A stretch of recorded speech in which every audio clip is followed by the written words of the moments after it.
کس قدر محبت ہوتی ہے باپ کو اپنی اولاد سے, آپ اس سے اندازہ لگاؤ یار. ایک تو پیغمبر کی محبت بھی ہے اور دوسری باپ بیٹے کی محبت. اور حقیقت میں آج بھی الحمدللہ ایسا ہی ہے. اکثر کیسز میں ہم نے دیکھا ہے جذباتی تو ہوتے ہیں, چرسی ہے تو تھپڑ لگا دیا, یہ کر دیا وہ کر دیا, لیکن باپ بہرحال پھر اس کی تلافی کی کوشش کرتا ہے.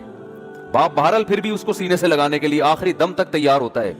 اولادیں نالائق ہوتی ہیں, وہ نہیں مانتی, ان کی نفرتوں کی کوئی انتہا نہیں ہوتی. لیکن بہرحال ہمیں اس سے یہ سبق میں ملتا ہے کہ باپ کا بھی ایٹیٹیوڈ ایسا ہونا چاہیے, اس میں بھی برداشت ہونی چاہیے. لیکن میں پھر بھی آپ سے کہوں, اگر ابا برداشت نہیں کر رہے تو گھر کا ماحول خراب نہیں کرو, آپ کے باپ کو بھی برداشت کرنا پڑے گا ابا کی. سمجھ آ رہی ہے بات؟ شریعت میں حکم یہی ہے کہ باپ جیسا بھی ہو اولاد نے بہرحال برداشت کرنا ہے. ہاں ناقابل برداشت معاملہ ہو جائے, جیسے ایک گھر میں جوائنٹ فیملی میں رہ رہے ہیں اور ابا کو بعض دفعہ ہو جاتا ہے کوئی مسئلہ ایسا, ابا اس طرح کے ہوتے ہیں کہ وہ عجیب بندے کو نفسیاتی بنا دیتے ہیں, بعض ایسے کیسز بھی ہوتے ہیں, تو پھر اس کا حل یہ کہ الگ رہو, بدتمیزی نہ کرو بلکہ الگ رہائش اختیار کر لو. تو جوائنٹ فیملی میں رہنا کوئی فرض واجب نہیں ہے. ایسے لوگوں کو, اولادوں کو میں مشورہ دیتا ہوں, بھائی ایک ظاہر انسان ایک حد تک برداشت کرتا ہے نا, جتنے بھی ابا کے حقوق ہیں لامحدود تو نہیں ہے نا کہ ابا صبح شام کوٹتے پیٹتے رہے, ٹھڈے مارتے رہے, گالیاں دیتے رہے. آدمی ڈپریشن میں جاتے جاتے بہت ہی پاگل بھی میں نے دیکھے ہو گئے ہیں, بالکل ہی صحیح عجیب سے ہو گئے ہیں. تو انسان بہرحال ربڑ کا بنا ہوا نہیں ہے, ربڑ کا بنا ہوا ہے, وہ کوئی لوہے کا بنا ہوا نہیں ہے. تو اس کا نتیجہ پھر ڈپریشن میں جائے گا اور زیادہ مصیبت میں ہو جائے گا. تو اس کا حل یہ ہے کہ ایسے موقع پہ علیحدگی اختیار کر لی جائے. ابراہیم علیہ السلام نے یہی کیا. باپ نے جب دھمکی دی کہ میں پتھر سے مار کے ہلاک کر دوں گا, تو اب کیا کرتے ابراہیم علیہ السلام؟ یہ تھوڑی کہ وہ مار کھا لیں, ٹھیک ہے جی آپ مجھے قتل کر دیں. اپنی طرف سے محبت سے سمجھا دیا, نہیں بات بنی تو انہوں نے کہا ٹھیک ہے میں علاقہ چھوڑ کے جا رہا ہوں, لیکن میں آپ کے لیے دعا کرتا رہوں گا. آخر میں یہ کہہ کر گئے ہیں کہ میں آپ سے تعلق ختم نہیں کروں گا, لیکن چونکہ اب ساتھ رہنے میں مسائل ہیں, میں اپنی دعوت تو چھوڑ نہیں سکتا کہ میں توحید کی دعوت دینا چھوڑ دوں, کہ میں ان بت پرستی پہ راضی ہو جاؤں, یہ مجھ سے نہیں ہو سکتا. یہ تو پھر اللہ کا حق مارا جا رہا ہے نا. تو اپنے ویژن کو نہیں چھوڑا, اپنے مقصد کو نہیں چھوڑا, لیکن باپ سے علیحدگی اختیار کر لی. تو ہمیں اس کا شریعت میں ثبوت ملتا ہے کہ جب بہت زیادہ مسئلہ خراب ہو جائے تو بھائی الگ ہو جاؤ, تعلق تھوڑا کم ملا کرو. باقی پھر باقی چیزوں سے تلافی کرو, ہدیے بھیج دیے ان کو, کوئی اور مختلف طریقوں سے. ہر چیز ملاقات نہیں ہوتی. اسی طرح بات چلیے تو یہ بھی بتا دوں, رشتہ داروں میں جب آپس میں نہ بن رہی ہو نا, آپ نے پوری کوشش کر لی رشتہ داری جوڑنے کی, شریعت میں تو جوڑنے کا حکم ہے نا. ارے شریعت میں کیا حکم ہے؟ رشتہ داری جوڑو. یہ ہمارے مذہب کا حصہ ہے, نماز روزے کی طرح فرض ہے. انگریزوں میں نہیں ہے, یہ غیر مسلموں میں نہیں ہے. ٹھیک ہے بھائی ہے تو بھائی ہے, رہتا ہے تو 2 سال ہو گئے, 3 سالوں کے بات چیت ہی نہیں ہو رہی تو لڑائی. لیکن ہمارے ہاں ایسا شریعت میں اجازت نہیں ہے کہ بھائی ہے تو 2 سال سے بات ہی نہیں ہو رہی, ایسا نہیں ہوتا بھائی. سمجھ رہے ہو؟ بہن ہے تو بات ہی نہیں ہو رہی. حضرت ابو ہریرہ رضی اللہ تعالی عنہ جمعرات کو درس دیا کرتے تھے, تو انہوں نے, حضرت ابو ہریرہ نے یہ فرمایا کہ جو رشتہ داری توڑتا ہے وہ اس مجلس سے چلا جائے.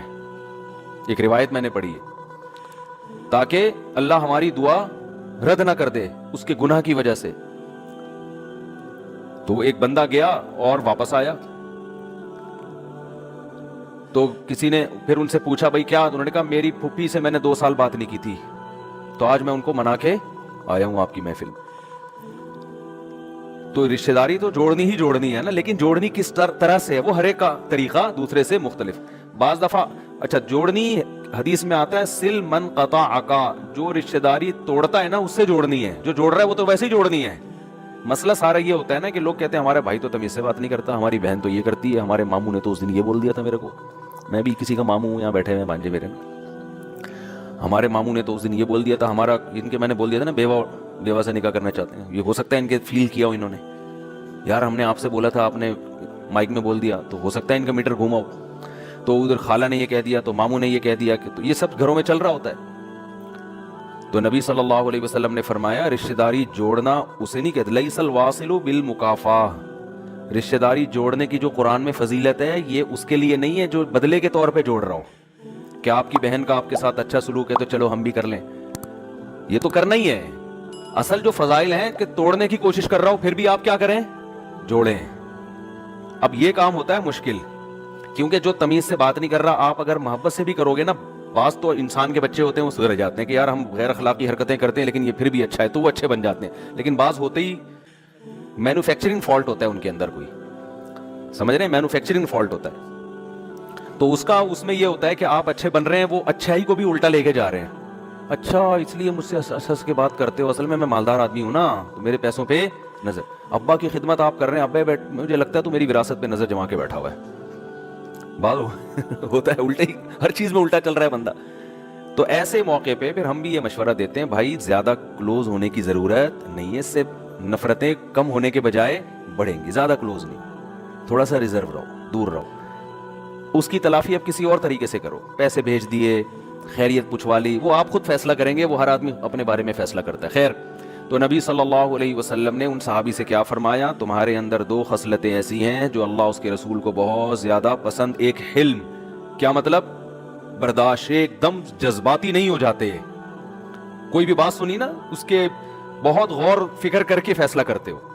دوسرا الاناہ, جلد بازی نہیں ہے, جب بردباری ہوتی ہے تو پھر جلد بازی بھی نہیں ہوتی, یہ دونوں لازم ملزوم ہیں. الحلم والاناہ, جلد بازی نہیں ہے, کوئی فیصلہ کرنے میں جلد بازی سے کام نہیں لیتے. حدیث میں آتا ہے العجلۃ من الشیطان, جلد بازی شیطان کی طرف سے ہے, والاناۃ من الرحمن, اور سکون اور اطمینان کے ساتھ فیصلہ کرنے کی صلاحیت یہ کس کی طرف سے ہے, اللہ کی طرف سے. تو اسی طرح خوب اچھی طرح بات سمجھ لیں کہ اصل ہے کسی بھی بات کو سمجھانا ہے تمیز سے, اخلاق سے, اس کو اخلاق کی مٹھاس اس میں جتنی گھول سکتے ہیں گھولیں, چاہے ابا ہو چاہے بیٹا ہو. اصل میں باپ یہ سمجھتا ہے, ماں یہ سمجھتی ہے کہ میری بیٹی ہے تو میں جیسے چاہوں بات کروں اس, کیونکہ میری کیا ہے, بیٹی. یہ غلط ہے, آپ کا بچہ ہے, آپ کا بیٹا ہے, آپ کا شاگرد ہے, آپ کا ملازم ہے. اصل یہ ہے کہ آپ نے اس سے تمیز سے, اخلاق سے, مسکرا کے ہی بات کرنی ہے. اب کبھی بعض دفعہ ایسا ہوتا ہے آدمی کہتا ہے یار یہ اب تمیز نہیں, ابھی تو غصے والی بات ہے. تو پہلے سوچو کہ 100% جب تک آپ کو یقین نہ ہو کہ اب غصے کے بغیر کام نہیں چل سکتا, 100%, اس وقت تک آپ کے لیے غصہ کرنا جائز نہیں ہے. سمجھ میں آ رہی ہے کہ ہم احتیاطاً بھی غصہ کر رہے ہوتے ہیں کہ 2 لگا کے ٹرائی کر کے دیکھنے میں کیا جا رہا ہے, 2 لگا کے دیکھتے ہیں, ہو سکتا ہے اسی سے بچہ سیدھا ہو جائے.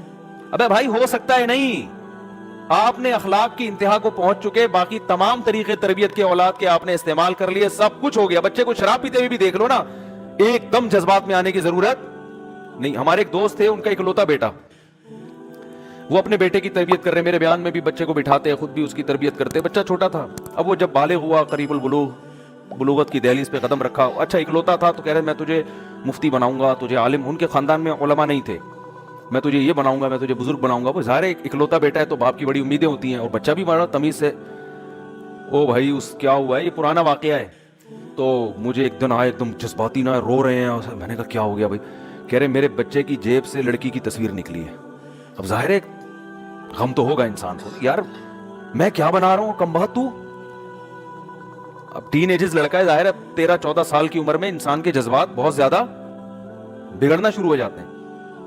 تو ایک دم جذباتی, اور میں نے ان کو آرام سے بٹھایا, میں نے کہا دیکھو یہ ابھی بگڑنا شروع ہوا ہے, ابھی بگڑا ہے نہیں, تو تمیز سے نا, آرام سے. ایک دم جذباتی ہو گیا, کوٹ دیا, پیٹ دیا, تو بچے کو پھر اسی میں سکون ملے گا. کہہ رہے یار یہاں تو سکون کیا ہوا ہے, جب بچہ ٹینشن میں آئے گا نا تو سکون کے لیے جا کے تکیے کے نیچے وہ تصویریں ہی دیکھے گا, فوج کوئی تصویر تھی. یہ بھی ممکن ہے کہ فائدہ ہو جائے, بعض دفعہ یہ بھی ہوتا ہے 2 لگا دیا تو بچہ ایک دم خوف بیٹھ گیا, بھائی آئندہ یہ کام, امکان اس کا بھی ہے کہ 2 لگانے سے ہمیشہ کے لیے عادت چھوٹ جائے, امکان ہے. اور بہت سے لوگوں کی چھوٹی عادت ہے, ابا نے اسی وقت پکڑ کے کوٹ دیا, بچہ ہمیشہ کے لیے ٹھیک ہو گیا. لیکن سائیڈ افیکٹ بھی تو ہو سکتے ہیں نا.